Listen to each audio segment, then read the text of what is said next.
Well, hello there. Redneck here. Gonna tell a story today. Names will either be not given or changed to protect the guilty. Names of businesses will be the same. So, I'm running, trying to keep my wheels going. That's how I make my money. I'm coming up real close on my 8 hours where, you got to take a 30-minute break before 8 hours is up, or you get you get a DOT violation. You don't want DOT violations. So I stop, kind of at a truck stop. We'll call this truck stop Evil truck stop. But I'm not really in the truck stop. There's a little road, acts like an access road, goes to the back side of it where you can go in, park, and get your fuel and whatnot. So I am not on Evil's property. So, and my reasoning behind this is I'm just needing a 30-minute break, and it's late at night. I do not want to take up a space for somebody trying to come in and do their 10-hour reset. To me, that's just wrong. And I don't want to park in the fuel lane because I don't need fuel. They'd bitch about it, and it's taking up room again for a trucker who might need to get fuel. So I'm parked on the road, and it's actually the wide section of the road where I'm parked. I'm up on the curb, and there is room for 2 semis to go by. So I'm taking my 30, and I get these 2 yahoos. We'll call them A-hole 1 and A-hole 2. A-hole 2 stays silent the whole time, but they come up to my rig. A-hole 1, you can't park here, you need to move. And I stay polite. I just look at him and said, man, I'm just here for my 30-minute break. My 30 minutes up, I'm gone. Nope, you need to move. You're blocking traffic. Now, mind you, they're off to the driver's side of the door. And at this time, the semi goes past him. In which case, he goes over to not hit A-hole 1 and A-hole 2. See, you're blocking traffic. Now, I didn't say anything, but I just looked at him going, no, I'm parked here not impeding traffic. You're impeding traffic.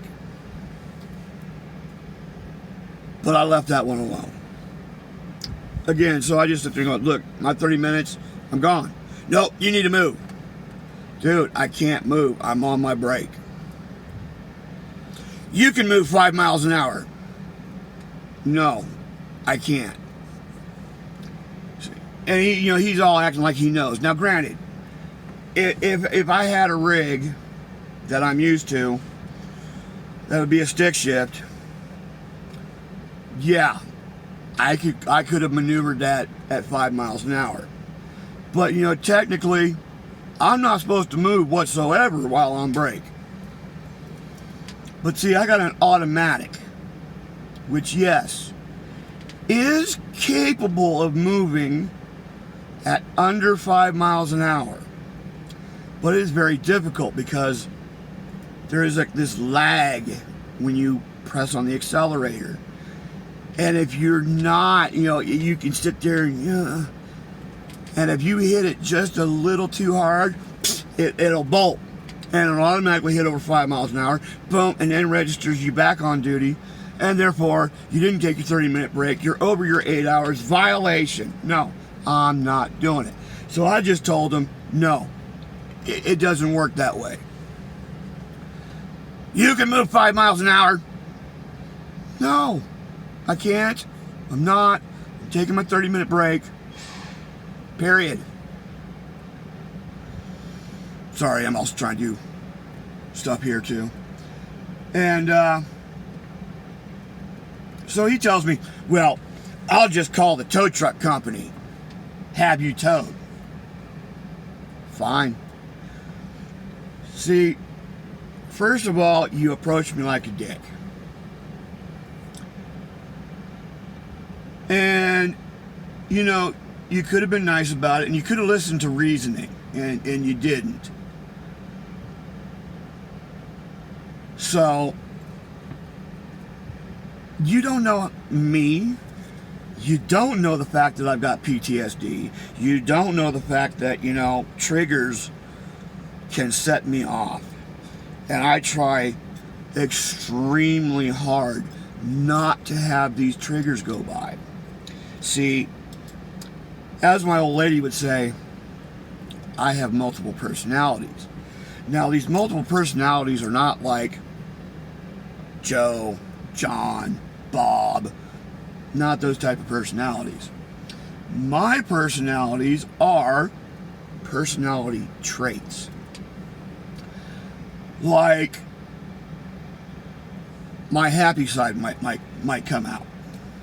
Or when I'm not working and I'm frustrated and I'm depressed side comes out. Or as my old lady, who hates this personality,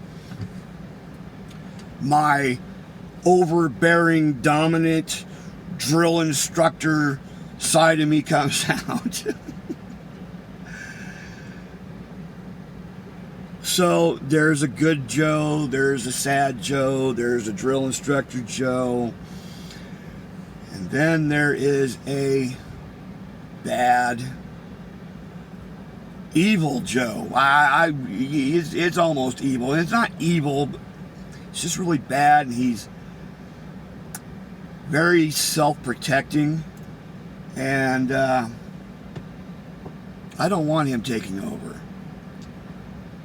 That is the lethal, military-trained, survive at all costs, don't give a shit. Don't want that coming out. And that is if that PTSD trigger comes out, fucking Lord help everybody. So I do a lot of things to try and stay calm. Don't want him coming out. He's locked in a crate, chained up, buried in a cave, pit of my gut. So, back to A-hole 1 and A-hole 2. I'm getting irritated, but I'm staying calm, and I don't give a shit on the fact of, go ahead, call the tow truck company. See, the other thing he doesn't know is what I know. Okay? I'm not parked on your property. I am actually parked on the road. Your authority stops at the curb at the property, not on the. You don't have any authority on the road. Therefore, township, county, or state would have to be involved, which means a cop, a sheriff, or state trooper would need to be called out.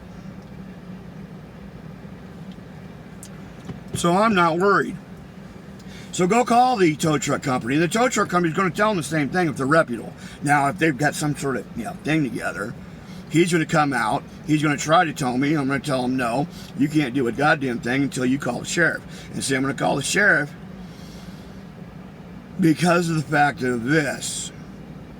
Police are hired. State Patrol are hired. Now, the lead guy, the sheriff, is an elected position. That's why I'm going to call out the sheriff rather than the police.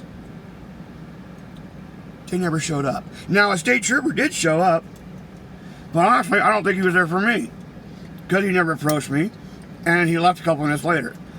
Might have been there. Who knows? Maybe he told him, going, dude, he's there for a 30-minute break. Leave him the fuck alone. I don't know. Wasn't there.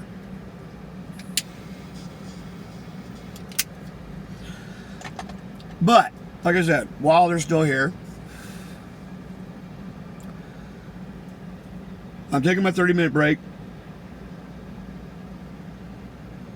Call a tow truck company. I don't care. So they go walking off. Like I said, nothing ever happens. But again, he doesn't know what I know. The fact of cops need to be coming out there. He has no authority on the road. Now, the third thing that you don't know when you're not being nice, which is why you should be nice, you don't know who that person knows. Now, see, again, this truck stop I've renamed so that way it protects the guilty and actually protects the innocent people as well. About 18 years ago, I worked for that truck stop and I met the owners. Now, I honestly assumed 18 years later, because the last time I talked to them was probably about 8 years ago, I assumed they probably were dead. So, but they pissed me off, so I Googled and going, well, who the hell owns this truck stop? Come to find out, the owners are still alive. They still run it. And I know them. See, when I worked for them, they met me. I'm actually a very nice person. It's just one of them people that you don't want to piss off. And I kind of became friends with the owners during the time that I worked there. And I stayed in contact with them, kind of, sort of. Like I said, it had been 8 years since the last time I had talked to them.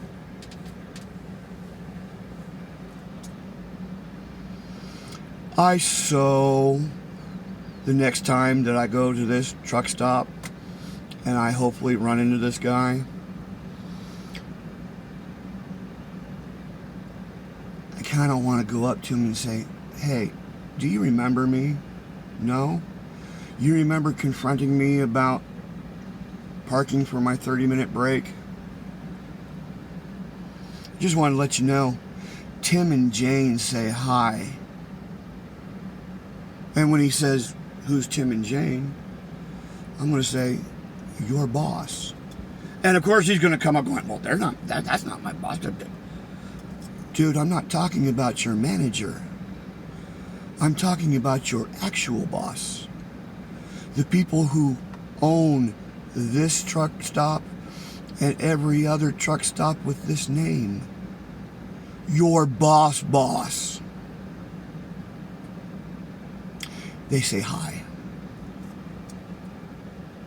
So again, be nice. There's no reason to approach people that you don't know because you don't know if they've got a PTSD trigger. You don't know who they know. You don't know what they know. I could have fucked up his world. I very easily, because I still have their number, I could have very easily called up Tim and Jane and said, hey, this dickhead needs to be fired. I didn't. I'm not that much of a vindictive person. But see, here's a story to let you all know that when you approach somebody that you don't know, be nice. You don't know what they are, what they could do, or who they know. So in today's world where everyone is fucking chaotic, be nice. Thanks, guys. We'll talk to you later.